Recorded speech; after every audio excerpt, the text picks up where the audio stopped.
Добрый день, меня зовут Родзевич Ксения. Я вучуся ў 6 А класе сярэдняй школы номер 1 города Воложина.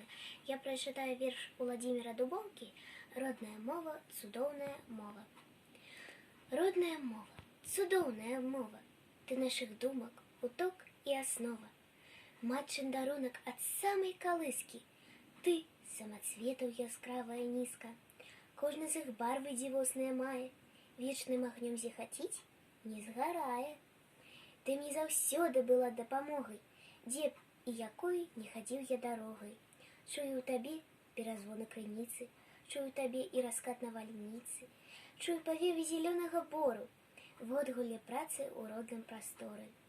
Кожнай драбнічкай ты варта пашаны, кожнае слова вякамі стварана, і навякі яно жыць застаецца, вечнае так, як народнае сэрца.